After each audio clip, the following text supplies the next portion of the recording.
The things that we see in our streets, when you burn a police station, when you actually attack a police officer, when you ban a whole institution of the county government in Murang'a, not Murang'a, but Nyandarua and Kiambu, when you do that and actually even attack individuals, members of parliament's homes, that basically means that you're targeting government. And if you listen to the people that are the planners of this thing, they are known.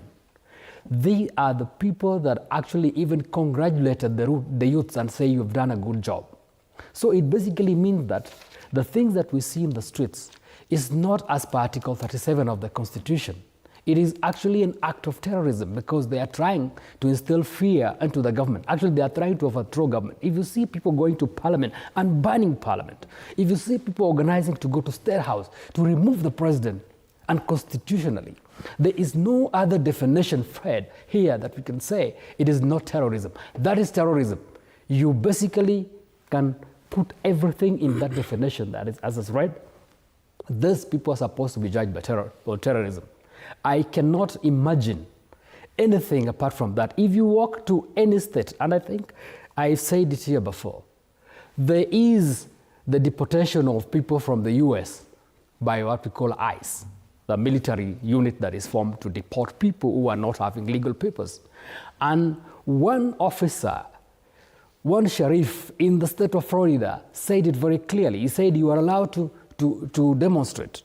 But if you actually touch people's property and even try to threaten the police, they're going to shoot you dead. He said it, and he said we're going to inform your kin where to pick your body from, because that is the country that we call the most democratic country, and yet they are willing to use their military apparatus to protect property and destroy terrorism within that country.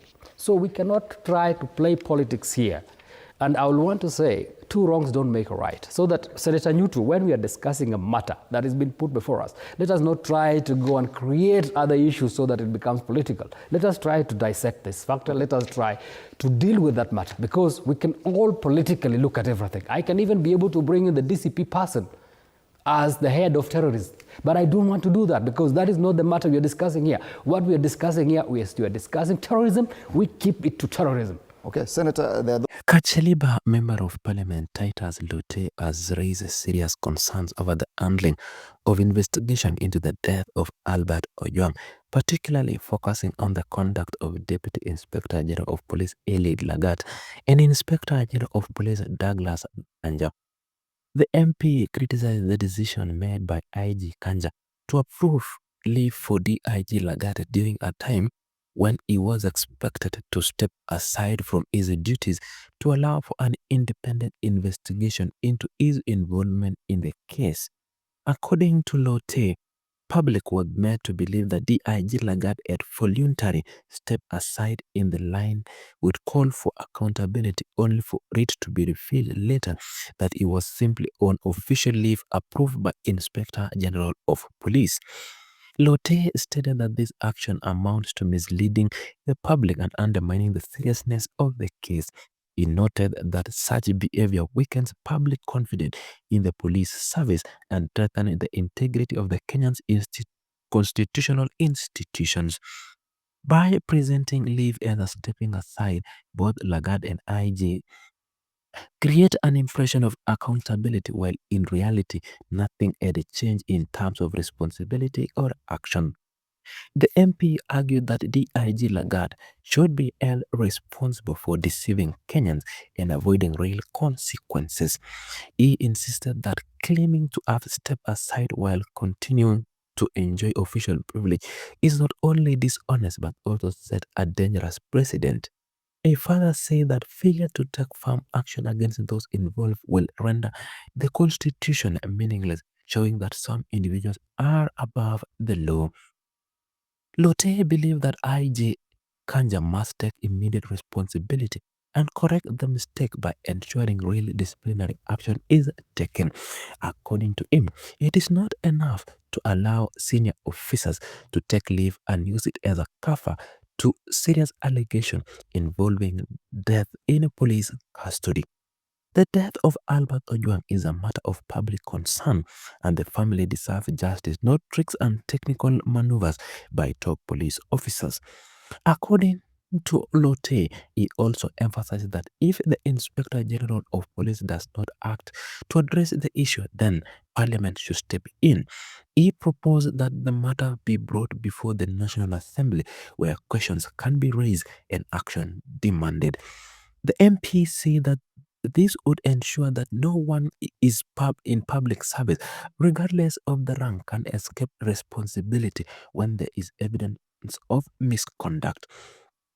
This latest development adds to a growing call for accountability and transparency in how the police leadership handle cases involving the use of excessive force and the death of personnel in police custody. And that the Inspector General of Police has got the enormous power to bring order within the police service. So I think even before we start blaming Parliament or even start saying that we bring this to Parliament, we need to see the response from the Inspector General of Police, because this matter is within the Inspector General of Police.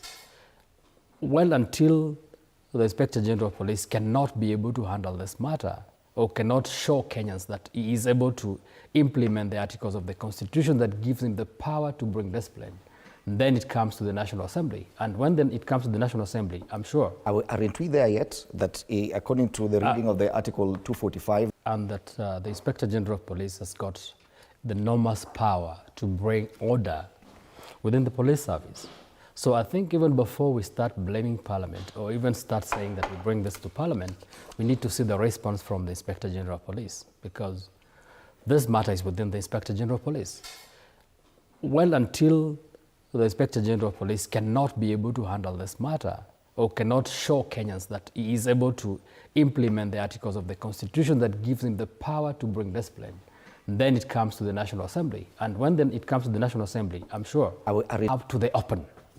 It is now asked to look at, is the IG going to correct his mistake by acting?